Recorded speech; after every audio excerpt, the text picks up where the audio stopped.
লক্ষ্মীর ভান্ডার নিয়ে মিছিল করে বাংলার লক্ষ্মীরা আবির খেলে একে অপরকে মিষ্টি খাওয়ালেন দারুণ খুশিতে। কথা মতো এপ্রিলেই ঢুকলো বাড়তি টাকা লক্ষ্মীর ভান্ডারে। এবার সাধারণ গৃহবধূ বা মহিলাদের জন্য লক্ষ্মীর ভান্ডারের টাকা ডাবল করা হয়েছে, আর তাতে 500 টাকা থেকে 1000 টাকা করা হয়েছে। আর SC ST শ্রেণীর জন্য সেই টাকা 200 বাড়িয়ে করা হয়েছে 1200 টাকা, যা পেয়ে উৎফুল্ল হন মহিলারা। এমন ছবি লক্ষ্য করা গেল উত্তর 24 পরগনার বসিরহাট মহকুমার বাদুরিয়া পৌরসভার 2 নম্বর ওয়ার্ডের রুদ্রপুর এলাকায়। নিশ্চয়ই মহিলাদের মনে আছে 10ই মার্চ ব্রিগেডের জনসভা থেকে রাজ্যের প্রশাসনিক প্রধান মমতা বন্দ্যোপাধ্যায় ঘোষণা করেছিলেন 1 এপ্রিল থেকে সাধারণ মহিলাদের অ্যাকাউন্টে ঢুকবে 1000 টাকা, আর তপশিলি জাতি উপজাতিদের ক্ষেত্রে 1200 টাকা করে ঢুকবে, যা এদিন প্রমাণিত হলো। ফলেই ওইসব মহিলারা অত্যন্ত আনন্দিত হয়ে সেটা প্রকাশ করলেন, আর এই টাকা ঢোকার পর এভাবেই উৎফুল্ল হলেন তারা। তাই এই লক্ষ্মীবারে সকাল থেকে লক্ষ্মীর ভান্ডার নিয়ে এবং তার সাথে প্ল্যাকার্ড ফেস্টুন সহযোগে সবুজ আবিরে নিজেদের ভরিয়ে তুললেন মহিলারা। তাই অনেকে মনে করছেন 2024 লোকসভা নির্বাচনে ভোট ব্যাংকে লক্ষ্মীর ভান্ডারের প্রভাব যে পড়বে সেটাই স্বাভাবিক। তবে লক্ষ্মীর ভান্ডারকে সামনে রেখেই তৃণমূলের দ্বিতীয় কণ্ঠ অভিষেক বন্দ্যোপাধ্যায় দলের নেতাকর্মীদের ঝাঁপানোর পরামর্শ দিয়েছেন বুধবার তারাপীঠের একটি লজে।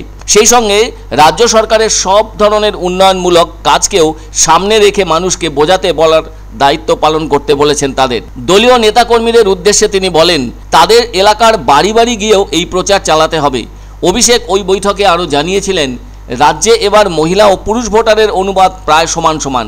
সেক্ষেত্রে বলা যায় লক্ষ্মীর ভান্ডার পেয়েছেন মোট ভোটারদের প্রায় 50%।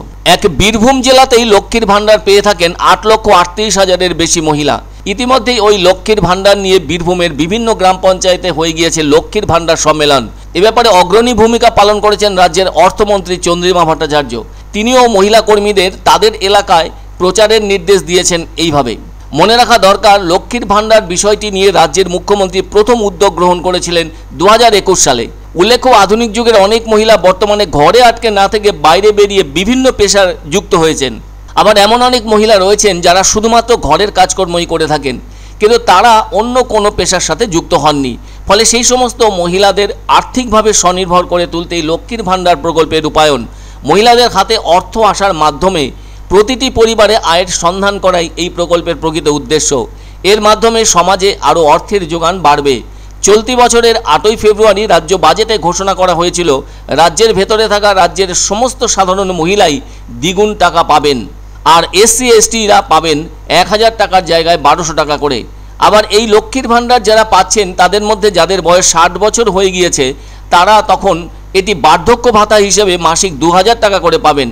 মুখ্যমন্ত্রী পরিষ্কারভাবে জানিয়েছিলেন, কোনো পরিবারে একের বেশি মহিলা থাকলে তারাও এই লক্ষ্মীর ভান্ডারের সুযোগ পাবেন। তবে 25 থেকে 59 বছর বয়স পর্যন্ত মহিলারা লক্ষ্মীর ভান্ডার পেয়ে থাকবেন। সে কারণে লক্ষ্মীর ভান্ডার পেয়ে থাকছেন 2,13,42,301 জন মহিলা। 25শে আগস্ট 2023-এর একটি হিসেব থেকে জানা গেছে, এ পর্যন্ত রাজ্য সরকারের খরচ হয়েছে 22,049 কোটি টাকার কিছু বেশি। 500 টাকা থেকে 1000 টাকা বাড়িয়েছে, 1200 টাকাও বাড়িয়েছে, যারা 1000 টাকা পেত তাদের 1200 টাকা বাড়িয়েছে। সেই আনন্দে আমরা আজকে মিছিল বের করি। আমরা চাইছি দিদি আরও থাকুক, আরও কয়েক বছর থাকুক, যুগ যুগ ধরে থাকুক, আমাদের সুযোগ সুবিধাগুলো দিচ্ছে আরও যেন আমরা পাই। যিনি আমাদের এখানে বাংলায় শুরু করেছিলেন 500 টাকা, আর তপশিলিতে দিয়েছিল 1000 টাকা। সেক্ষেত্রে এখানে 500-র জায়গায় 1000 হয়েছে, আর 1000-এর জায়গায় 1200 হয়েছে। আমরা এই আনন্দে আমরা সবাই এক জায়গায় মিলিত হয়েছি।